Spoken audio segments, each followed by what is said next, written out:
আসসালামু আলাইকুম বন্ধুরা, আশা করছি আপনারা সকলে ভালো আছেন। আর অসীমের মধ্যে আমরা খুব ভালো আছি। তো আজকে আমি কোনো রকম চিজ ছাড়াই বা বাটার ছাড়াই বা পিজার সস ছাড়াই বা ওভেন ছাড়াই আমি কিন্তু আজকে চুলাতে চিকেন পিজার রেসিপি আপনাদের সঙ্গে শেয়ার করছি। আশা করছি স্কিপ করে দেখবেন না, আর ভিডিওটা শুরু করার আগে ছোট্ট একটা লাইক দিয়ে শুরু করবেন। তো চলো শুরু করা যায়।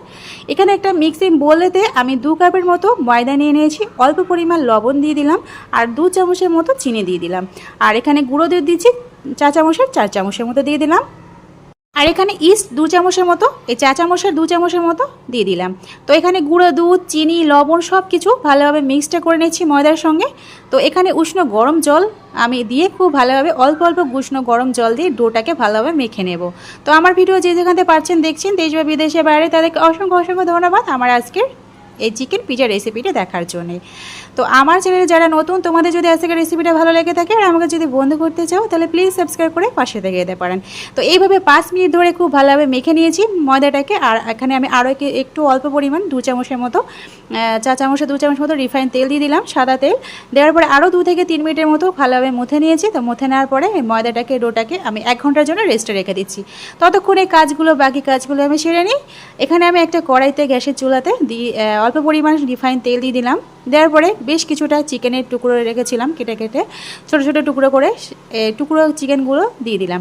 এবার স্বাদ মতো লবণ দিয়ে দিলাম, একটু লঙ্কা গুঁড়ো দিয়ে দিলাম, একটু টমেটো সস দিয়ে দিলাম। ব্যাস, আর কিছুই লাগবে না। আর এখানে একটু আদা রসুনের পেস্ট অল্প সামান্য পরিমাণ দিয়ে দিলাম। দেওয়ার পরে চিকেনটাকে খুব ভালোভাবে ভাজা ভাজা করে নেব। তো এখানে চিকেনগুলো ভাজা ভাজা করে নেওয়া হয়ে গেছে। এবার আমি চিকেনগুলো তুলে নিচ্ছি। এখানে তাতেই আমি ওই যে কড়াইতেই আমি আরও কিছুটা অল্প পরিমাণ রিফাইন তেল দিয়ে দিলাম। আর এখানে 2 চামচের মধ্যে ময়দা দিয়ে দিলাম। দেওয়ার পরে কিছুক্ষণের জন্য ভাজা করে নিয়েছি। তারপর অল্প পরিমাণ জল দিয়ে দিলাম। দেওয়ার পরে একটা খুব ভালোভাবে স্মুথ একটা ব্যাটার তৈরি করে নেব। আর এখানে আমি অল্প গুঁড়া দুধ দিয়ে দিলাম 2 চামচের মতো। দেওয়ার পরে খুব ভালোভাবে নেড়ে চেড়ে নিয়ে কিছুক্ষণের জন্য আমি রান্নাটা করে নিচ্ছি। আর এখানে সামান্য পরিমাণ ঝাল লঙ্কা গুঁড়া দিয়ে দিলাম, আর একটা ম্যাগি মশলার প্যাকেট পুরোটা এখানে দিয়ে দিলাম। আর এইভাবে কিন্তু একটা ভালোভাবে সুন্দরভাবে ব্যাটারটা তৈরি করে নিয়েছি। আর এটাকে আমি সাইডে রেখে দিচ্ছি। আর 1 ঘন্টা পর ফিরে এলাম। দেখতে পাচ্ছেন ময়দাটা কত একদম ফুলে ডাবল হয়ে গেছে। আর কিছুক্ষণের জন্য হাতের সাহায্যে আমি আরও কিছুক্ষণের জন্য মুথে নিয়েছি। আর এবার আমি 2টো ভাগ করে নিচ্ছি। আমি পিজাটা 2টো বানাবো। তো ওর থেকে আমি একটা ডো নিয়ে নিলাম। দেওয়ার পরে ময়দা গুঁড়ো দিয়ে খুব ভালোভাবে লম্বা করে আমি এই পিজাটা বানাচ্ছি। তো আমি 2টো পিজা 2 রকমই বানাবো, একটা লম্বা বানাবো, একটা গোল বানাবো। এবার আমি 2টো হাতের সাহায্যে কিন্তু এখানে দেখতে পেলে বুঝতে পারবেন আমি খুব ভালোভাবে একটু মুড়ে দিচ্ছি সাইডগুলো। এবারে মোড়ানো হয়ে গেছে। এবার একটা যে সরপোষ থাকে সেই দস্তার সরপোষের উপরে রেখে দিলাম। আর এখানে আমি টমেটো সস পুরো ভরে ভরে দিয়ে দিলাম। 2 চামচের মতো টমেটো সস দিয়ে দিয়েছি। তো এখানে টমেটো সস দিয়ে দিলাম। আর এখানে ব্যাটারটা বানিয়ে রেখেছিলাম, এখানে গুঁড়া দুধের যে ব্যাটারটা সেটা দিয়ে দিলাম এখানে। সত্যি বলছি বন্ধুরা, ভীষণই কিন্তু মজাদার হয়েছিল। সবসময় তার বাসায় তার চিজ অ্যাভেলেবেল থাকে না, মন চাইলে কিন্তু অনেক সময় পিজা কিন্তু খেতে মন চাইলে কিন্তু খাওয়া হয় না বাসাতে চিজ না থাকলে। কিন্তু একবার হলেও চিজ ছাড়া কিন্তু এবারে বানিয়ে দেখবেন, ভীষণই মজাদার হয়েছিল। আর এখানে আমি চিলি ফ্লেক্স দিয়ে দিলাম 1 চামচের মতো, আর অরিগানো দিয়ে দিলাম 1 চামচের মতো। দেওয়ার পরে যে চিকেনের টুকরোগুলো ভাজা করে রেখেছিলাম সেই চিকেনের টুকরোগুলো এখানে উপর দিয়ে সাজিয়ে দিচ্ছি। আর আমি এখানে ইচ্ছে মতো টপিক দিচ্ছি। ইচ্ছে মতো টপিক বলতে এখানে আমার ক্যাপসিকাম দিচ্ছি, আর এখানে টমেটো দেবো, আর এখানে পেঁয়াজ দেবো। তো আপনাদের মতো ইচ্ছে মতো টপিক দিয়ে দেবেন। তো এখানে আমার সব কিছু অল্প অল্প করে দিয়ে ভালোভাবে সাজিয়ে দিয়ে দিলাম। তো এবারে আমার সাজানো হয়ে গেছে। আমি উপর থেকে আরও কিছুটা অরিগানো দিয়ে দিলাম।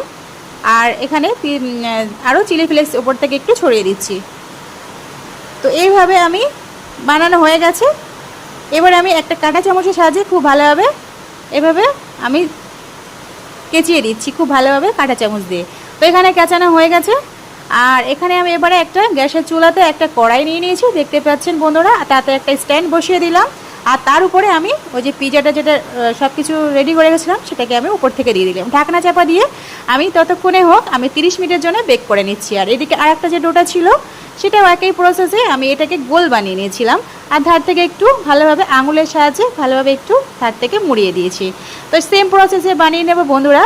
আর এবার এখানে কিন্তু ফার্স্টে আমি কাচিয়ে দিইনি, কাঁটা চামচ দিয়ে সবার শেষে দিয়েছি, এটাকে আমি ফার্স্টে দিচ্ছি। তো বন্ধুরা, কেমন লাগলো আজকের আমার পিজার একদম বা কোনো রকম চিজ ছাড়া, বাটার ছাড়া বা পিজার সস ছাড়াই কিন্তু আজকে আমি আমি রেসিপিটা শেয়ার করেছি। আশা করছি আপনাদের কাছে খুবই ভালো লেগেছে। তা কমেন্টে করতে কিন্তু জানাতে ভুলবেন না বন্ধুরা। আর সবসময় তো পুরোনো বন্ধুদের তো অসংখ্য অসংখ্য ধন্যবাদ আমার পাশে থাকার জন্য। আর যারা নতুন বন্ধু হয়েছে তাদেরকেও অসংখ্য অসংখ্য ধন্যবাদ আমার পাশে থাকার জন্য, সাপোর্ট করার জন্য। তো এখানে ওই সেম প্রসেসে যেভাবে বানিয়ে প্রথমটায় সাজিয়েছিলাম সেভাবে একই প্রসেসে দিচ্ছি। তো দেখতে পাবেন ইচ্ছে মতো টপিক বলতে এখানে পেঁয়াজ আর এখানে ক্যাপসিকাম, টমেটো এগুলো দিয়ে দিলাম। আর চিকেনের যে ভাজাগুলো ছিল সেগুলো আমি এক এক করে দিয়ে দেবো।